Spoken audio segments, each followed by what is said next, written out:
हाँ जी, सो next topic है Farey dissection of a circle of circumference unity. Farey dissection, dissection का मतलब होता है स्मॉल पार्ट्स में डिवाइड करना। डाइसेक्शन ऑफ सर्कल मतलब सर्कल को स्मॉल पार्ट्स में डिवाइड करना। एंड आपको पता है जब हम सर्कल का स्मॉल पार्ट लेते हैं तो उसको हम क्या बोलते हैं, आर्क। या फिर हम इसको क्या बोल सकते हैं, फेरेड डाइसेक्शन ऑफ कॉन्टिनम। कॉन्टिनम मतलब जो चीज़ कॉन्टिन्यूज है उसकी डाइसेक्शन कर देना। सर्कल आपको पता है कॉन्टिन्यूज फिगर है एंड उसकी हमने क्या कर देना है, डाइसेक्शन मतलब उसको पार्ट्स में डिवाइड कर देना है। Let O be the lowest point of the circle of with circumference 1 unit. इसका सर्कमफ्रेंस क्या है, 1 यूनिट। यूनिटी का मतलब क्या होता है, 1। देन ओ रिप्रेजेंट्स फेरे फ्रैक्शन। और क्या किसको रिप्रेजेंट कर रहा है, फेरे फ्रैक्शन। फेरे फ्रैक्शन किसको, 0/1 को। Now from O in anti clockwise direction, O से हमने क्या लेनी है, एंटी क्लॉकवाइज डायरेक्शन लेनी है। एंटी क्लॉकवाइज होती है ऐसे, क्लॉक ऐसे चलती है, एंटी क्लॉकवाइज होती है उल्टी डायरेक्शन में। O from O in anti clockwise direction we can plot every term of Farey sequence. हमने क्या करना है, ओ से एंटी क्लॉकवाइज डायरेक्शन में फेरे सीक्वेंस की टर्म्स को प्लॉट करना है on the circumference of this circle. Circumference मतलब बाउंड्री ऑफ सर्कल पे हमने प्लॉट कर देना है एंटी क्लॉकवाइज डायरेक्शन में। अब if H upon K is a term of Farey sequence, अगर एच अपॉन के कोई टर्म है फेरे सीक्वेंस की, then we cut off the length OP arc.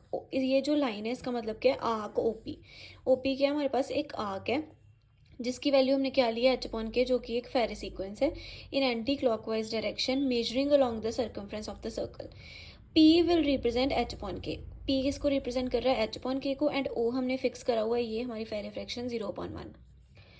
So H upon के less than H dash upon K dash होएगा and ये less than होएगा H double dash upon K double dash. Be the consecutive terms of Farey sequence. हमने ऐसे ही represent, पहले ये वाली term आ गई, फिर ये आ गई, फिर ये आ गई, ऐसे रिप्रेजेंट करनी है। एंड इन दोनों के बीच का जो मीडियंट होगा उसको हम म्यू से रिप्रेजेंट कर रहे हैं। इन दोनों के बीच का जो मीडियंट होगा उसको हम म्यू डैश से रिप्रेजेंट करते हैं। एंड म्यू डैश मीडियंट आपको पता है क्या होता है, sum of numerator upon sum of denominator. Mu and mu dash क्या है, मीडियंस हो गए एफ एन के। ये टर्म्स अगर एफ एन की हैं तो मीडियंस भी किसके हो गए, एफ एन के। अब ये हमारा सर्कल है ए, ये जो हमने ओ पॉइंट लिया है इसका मेजरिंग क्या है, 0/1 फेरे सीक्वेंस। अभी मैंने इंट्रो में बताया। एंटी क्लॉकवाइज डायरेक्शन में हमने सारे पॉइंट्स लिए।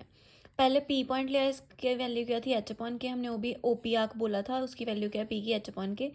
फिर हमने इन दोनों के बीच में मीडियंट लिया, mu. Then in H dash upon K dash and H dash upon K, H double dash upon K double dash के बीच में मीडियंट लिया, म्यू डैश। हमने अभी बोला कि जो म्यू मीडियंट है वो इन दोनों के बीच में, एंड म्यू डैश मीडियंट क्या है, इन दोनों के बीच में। वही हमने फिगर में रिप्रेजेंट कर दिया, इनको नाम दे दिया क्यू एंड क्यू डैश। अब हमने क्या बोला है कि mu and mu dash on the circle eight Q and Q dash. Mu पे म्यू पॉइंट कहाँ पे है, क्यू पॉइंट पे। म्यू डैश कहाँ पे, क्यू डैश पे। Respectively Q Q dash arc, जो ये क्यू क्यू डैश आर्क है क्या रिप्रेजेंट करिए, Farey arc containing H dash K dash. And इन दोनों के बीच में क्या आ रहा है, एच डैश के डैश आ रहा है। Similarly we can find other mediants. किन्हीं भी दो टर्म्स के बीच में हम मीडियंट फाइंड कर सकते हैं, ऐसे जैसे हमने इन दोनों के बीच में बोला कि ये आ रहा है, ऐसे इन दोनों के बीच में ये आ रहा होगा, इन दोनों के बीच में ये आ रहा है। Similarly like this the circumference of the circle is divided into फेरे आर्क्स। और जो जो सर्कमफ्रेंस है मतलब बाउंड्री है सर्कल की, वो किस में हमने डिवाइड कर दिया, मतलब डायसेक्शन कर दी है फेरे आर्क्स के अंदर। And every Farey arc containing one and only one terms of F N. And हर फेरे आर्क में क्या आ रही है, एक टर्म आ रही है फेरे सीक्वेंस की अदर देन ओ। ओ को छोड़ के एक टर्म आ रही है फेरे सीक्वेंस की। जैसे अगर मैं ओपी की बात करूँ तो ये वाली आ गई, इसको जो करूँ, इसको छोड़ के बोल रहे हैं वो ये वाली आ गई, इसको करूँ तो ये वाली आ गई। तो कोई ना कोई एक टर्म आ रही है फेरे सीक्वेंस की। दिस प्रोसेस इज कॉल्ड फेरे डाइसेक्शन ऑफ कॉन्टिन्यूम। इस प्रोसेस को हम क्या बोलते हैं, फेरे डाइसेक्शन ऑफ कॉन्टिन्यूज। मतलब हमने सर्कल का क्या कर दिया, डाइसेक्शन कर दी into arcs, into parts. Parts में हमने सर्कल की क्या कर दी, डाइसेक्शन। हमारे पास क्या है, अप्रॉक्सीमेशन थ्योरम। अप्रॉक्सीमेशन थ्योरम में क्या होता है, if n is the positive integer and x is a real number. अगर एन कोई पॉजिटिव इंटीजर है और एक्स कोई रियल नंबर है, then there exist rational number A upon b. तो क्या हो रहा है, कोई ना कोई रैशनल नंबर एग्जिस्ट करेगा ए अपॉन बी सच दैट जब हम एक्स रियल नंबर में से उसको ए अपॉन बी रैशनल नंबर को माइनस करेंगे तो इसके इक्वल आएगा उसका मॉड 1/bn+1 और b क्या होगा, 0 और n के बीच में। इस वाली थ्योरम को इंपॉर्टेंट थ्योरम है, अप्रॉक्सीमेशन थ्योरम, नेमिंग थ्योरम है एंड आने के चांसेस हैं। ये थ्योरम ऑलरेडी बहुत लंबी है, सो इसमें हमें जो और थ्योरम है उसको प्रूव करने की नीड नहीं है। अगर कहीं पे हम किसी थ्योरम का रिजल्ट यूज़ कर रहे हैं तो वो हमने एज इट इज़ ही यूज़ करना है। सो इसको हमने केसेस के अंदर करना है। केस 1 क्या है, जब x की वैल्यू 0 होगी। x की वैल्यू अगर 0 होगी देन हमारी फ्रैक्शन क्या हो जाएगी, a upon b, 0/1। So that x minus 0/1, अगर मैं x माइनस ए भी करूँगी तो जीरो, x की वैल्यू 0 है, 0/, फर्स्ट ही फ्रैक्शन आ जाएगी, दैट मीन्स कहने का मतलब है 0 माइनस 0/1 इज इक्वल्स टू 0 आ गया, एंड 0 क्या आएगा, less than equals to 1/b। अगर b जो है बड़ा है तो 0 इस टर्म का लेस देन ही होगा, तो दैट मीन्स केस 1 के लिए हमारा रिजल्ट क्या है, ट्रू। केस 2 के लिए हमने क्या किया कि x जो है हमारा किसको बिलोंग कर रहा है, 0-1 इंटरवल को, ओपन इंटरवल 0-1 को बिलोंग कर रहा है x। अगर ओपन इंटरवल 0-1 को, अगर किसी भी ओपन इंटरवल को कोई वेरिएबल या नंबर बिलोंग करता है, दैट मीन्स वो उन दोनों के बीच में आता है। Plot x on the circle of unit circumference at point s। हमने बोला कि x को हम प्लॉट कर रहे हैं सर्कल के ऊपर, सर्कल का सर्कमफ्रेंस क्या है, यूनिट सर्कमफ्रेंस, बिकॉज जो भी हम पढ़ रहे हैं फेरे डाइसेक्शन, उसमें सर्कमफ्रेंस क्या होता है, unity. At point S point पे हमने मार्क करना है क्यू आर, जो आर्क लिया हमने क्यू आर, बी द फेरे arc containing point S, containing S point को कंटेन कर रही है, कौन सी आर्क कंटेन कर रही है, क्यू आर आर्क। अभी हम फिगर देखेंगे तो ज़्यादा क्लियर होगा। A upon B the term of Farey sequence F N. A upon B क्या है, कोई फेरे सीक्वेंस की टर्म है एफ एन, जो हमने ऑलरेडी ऊपर ए अपॉन बी लिया हुआ है rational number, in Q R में ही है। And plot a upon b in Q R at point. अब ए अपॉन बी हमने किस पॉइंट पे लेना है, पी पॉइंट पे, मतलब इसको हमने एक पॉइंट नाम दे दिया, किस पॉइंट पे प्लॉट किया इसको, पी पॉइंट पे। अभी हमने फिगर्स बनाई हैं। अब दो कंडीशंस हो सकती हैं, या तो पी क्या हो सकता है, बिलो एस हो सकता है और ओन एस हो सकता है, या फिर पी हो सकता है अबव और ओन एस। दैट मीन्स एक बार हमने क्या लेना है, पी को बिलो एस ले लेना है, एक बार हमने पी को क्या लेना है, अबव एस ले लेना है। दोनों फिगर्स हमने ड्रॉ कर लेनी है। ओ, फिर क्या आएगा, Q, then P, then S, then R. R क्योंकि क्यू आर आर्क ऑलरेडी उन्होंने कहा है, एंड क्यू आर आर्क के अंदर ही कह रहे हैं ये वाले एस पॉइंट बिलोंग कर रहा है, एंड पी जो है वो एस के ऊपर डिपेंड कर रहा है, इसलिए वो भी यहीं पर आएगा। क्यू आर आर्क ऑलरेडी उन्होंने बोला था, जिसको क्यू आर आर्क किसको कंटेन कर रही है, एस पॉइंट को। एस पॉइंट पे क्या है हमारा, एक्स, राइट। एंड फिर उन्होंने बोला एस जो पी है वो या तो बिलो एस होगा या फिर अबव एस होगा। अगर below S, and P point पे हमारा क्या है, ए अपॉन बी। अगर बिलो एस होगा तो हमने यहाँ पे प्लॉट कर दिया, अगर अबव एस होगा तो हमने यहाँ पे प्लॉट कर दिया। क्यू आर आर्क है, उसके अंदर कहीं पे पॉइंट एस से कंटेन कर रहा है, Q R arc S point को कंटेन कर रही है। पी पॉइंट या तो एस के बिलो होगा या एस के अबव होगा।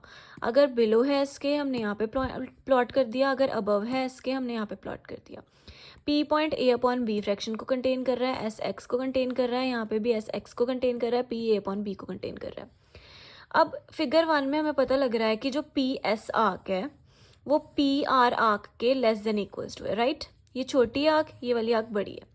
सिमिलरली इधर भी पी एस आर्क जो है वो greater than less than equals to है पी क्यू आर्क के। पी क्यू आर्क बड़ी है, पी एस आर्क छोटी है। ये दोनों हमने रिजल्ट्स लगा लिए इस दोनों फिगर से। But P R arc and P Q R, अगर हम इन दोनों की बात करें, आर द पार्ट्स ऑफ फेरे arc, Q R arc. Q R arc के ही पार्ट्स हैं सारे, कंटेनिंग जो ए अपॉन बी को कंटेन कर रहे हैं, जो कि कहाँ पे प्लॉट है, ए अपॉन बी, पी पॉइंट पे।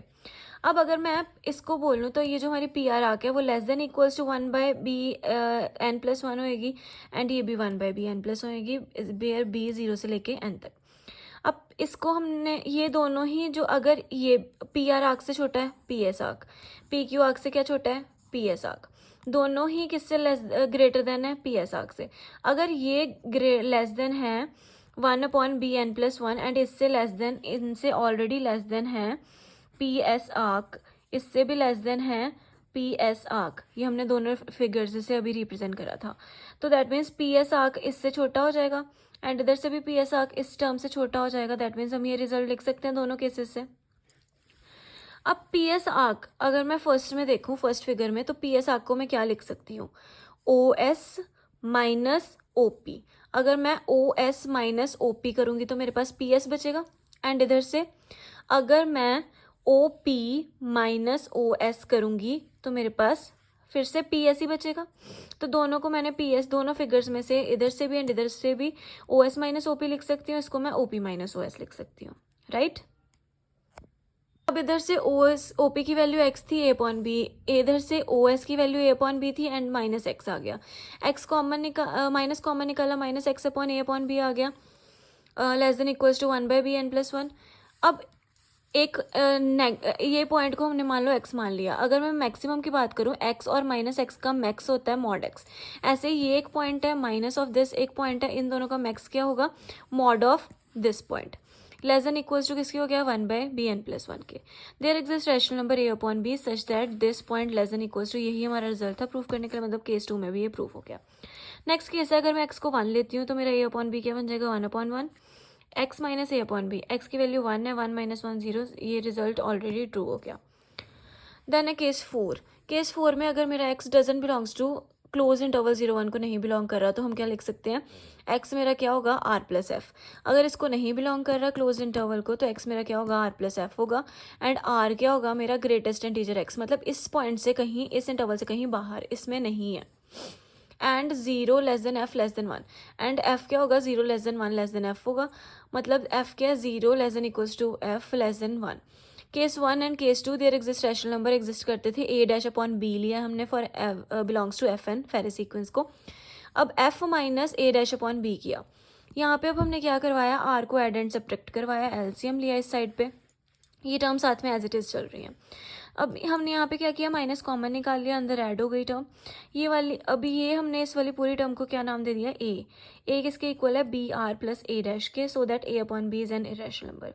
इन this case there exist a rational number A upon B such that, and ये वाली किसके इक्वल है, टर्म एक्स के इक्वल। फिर से हमारे पास यही टर्म बन गई, that means result is true in all the cases.